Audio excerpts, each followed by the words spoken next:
មកបងប្អូនទាំងអស់គ្នាមករៀនធ្វើក្តាមជ្រក់ជាមួយនឹងខ្ញុំអានេះគឺជាលើកទី1របស់ខ្ញុំហើយដែលខ្ញុំមករៀនធ្វើក្តាមជ្រក់ណាកុំតន់អាននិយាយអីច្រើនគឺខ្ញុំសុំដូរកាអាមួយសិនព្រោះតែធ្វើតែកាអាអញ្ចឹងបានទេអូខេឥឡូវគឺកាខ្ញុំបានដូរយល់អស់ហើយប៉ុន្តែអ្វីដែលខ្ញុំត្រូវធ្វើបន្ទាប់គឺខ្ញុំត្រូវតែទិញគ្រឿងសិនអ្នកនរគ្នាហើយគ្រឿងដែលខ្ញុំត្រូវតែមានហ្នឹងគឺមានដូចជាតកកដើម្បីយកមកសម្រាប់ត្រាំក្តាមនឹងសិនអញ្ចឹងនិយាយតែស្មោះត្រង់ទៅគឺខ្ញុំអត់ដែរធ្វើក្តាមនឹងទេខ្ញុំឃើញនៅក្នុង YouTube គេធ្វើដែរអញ្ចឹងណាហើយយកក្តាមមកធ្វើទាំងអញ្ចឹងពេលខ្លះមានអារម្មណ៍ថាទៅទៀតដែរប៉ុន្តែធ្វើម៉េចបើទិញមកហើយអីតបពីខ្ញុំបានទិញតកកទិញអីរួចហើយអស់ហើយឥឡូវនេះគឺខ្ញុំចាប់ផ្ដើមយកក្តាមមកដាក់នៅក្នុង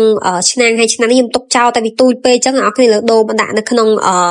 អានេះខ្ញុំមិនដឹងថាគេហៅអីតែមកស្រុកខ្ញុំគេហៅ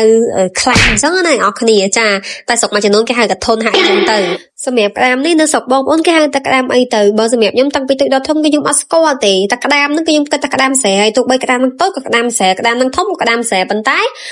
អ្នកតែខ្ញុំក៏ប្រាប់ថាក្តាមហ្នឹងអាទូចគេហៅក្តាមសង្ហែហើយអាធំគេហៅក្តាមក្រងហើយខ្ញុំអត់ស្គាល់ទេមិនដឹងអាក្រងអាសង្ហែហ្នឹងវាខុសគ្នាមិនអញ្ចឹងដល់ចេញមកគឺក្តាមយ៉ាងហ្នឹងបន្ទាប់ពីខ្ញុំបានលេងសមាធិរួចរាល់អស់ហើយឥឡូវខ្ញុំចាប់ផ្ដើមឆ្កឹះអាកតានេះចេញខ្ញុំមិនដឹងថាអាហ្នឹងគេហៅអីគេទេប៉ុន្តែអាហ្នឹងគឺខ្ញុំមើល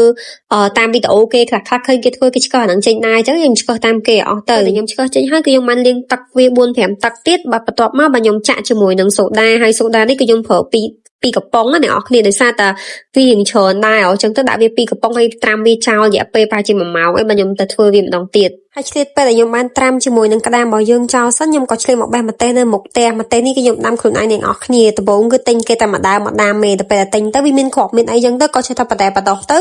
វាបានមកច្រើនអញ្ចឹងមួយយ៉ាងដែរពេលខ្លះយើងរួចខ្លួនបើចាំត្រូវទៅទិញគេពេលយប់ឡើងអីអញ្ចឹងណាមានតែម្ទេសដែរខ្ញុំមានដូចជាជីនឹងវងមានច្រើនណាប៉ុន្តែខ្ញុំអត់តរៀបរាប់ទេឥឡូវបកមកវិញបន្ទាប់ពីខ្ញុំបានធ្វើការត្រាំជាមួយនឹងទឹកសូដារយៈពេល1ម៉ោងជាងនឹងមកជាមួយនឹងក្តាមហ្នឹងគឺខ្ញុំបានស្រង់វាឡើងមកវិញហើយលាងវាពី3ទឹកទៀតហើយបន្ទាប់មកបាទខ្ញុំយកវាមកលាយជាមួយនឹងទឹកត្រីរបស់យើងហើយសម្រាប់ការធ្វើទឹកត្រីនេះគឺខ្ញុំបុកធម្មតាអ្នកនរគ្នាបុកលាយគ្រឿងវាធម្មតាអញ្ចឹងណាប៉ុន្តែបើសិនជាបងប្អូនមានម៉ាស៊ីនឬក៏អត់សូវមានពេលទេអាចក្លុកវាទៅលឿនជាងទៅពេលដែលលាយទឹកត្រីហើយខ្ញុំក៏បានបន្ថែមជាមួយនឹងខ្ទឹមក្រហមហើយនឹងជីរណាផងដែរសម្រាប់ជីរណាអ្នកនរគ្នាអាចដាក់តាមចំណង់ចំណូលចិត្តបានបើខ្ញុំយកដាក់វារៀងច្រើនតិចពីព្រោះពេលដែលយើងដាក់វាកាន់តែច្រើនទៅមានអារម្មណ៍ថាវាមានក្លិនឈ្ងុយកាន់តែខ្លាំងអញ្ចឹងហើយបន្ទាប់មកគឺយើងកូរឲ្យវាសព្វ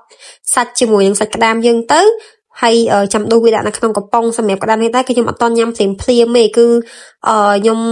បន្ទាប់ពីច្បល់វាឲ្យសព្វសាច់អស់ហើយខ្ញុំបានច្រកវាចូលទៅក្នុងកំប៉ុងហើយខ្ញុំប៉ាវាទុកមកយប់សិនពីព្រោះថាថ្ងៃស្អែកខ្ញុំចាំញ៉ាំវាអញ្ចឹងវាមានរសជាតិឆ្ងាញ់ជាងពេលដែលយើងញ៉ាំភ្លាមវាអត់តន់ចូលសាច់អញ្ចឹងឥឡូវបន្ទាប់ពីខ្ញុំបានច្បល់ជាមួយនឹងទឹកត្រីរបស់យើងហើយគឺថាវាចាប់ផ្ដើមចូលជាតិគ្នាជាមួយទឹកត្រីតែម្ដងអ្នកនរគ្នាហើយគ្រប់ក្តាមដែលខ្ញុំទិញមកថ្ងៃនេះគឺអែមខ្លាំងមែនតើក្តាមមួយណាក៏មានខ្លាញ់ពេញដែរបន្ទាប់ពីខ្ញុំច្បល់វាចូលអស់ហើយគឺខ្ញុំចាប់ផ្ដើមច្រកវានៅក្នុងកំប៉ុងបែបនេះដាក់នៅក្នុងទូក្លាសេវាទុកមកយប់សិនមកខ្ញុំយកមកញ៉ាំ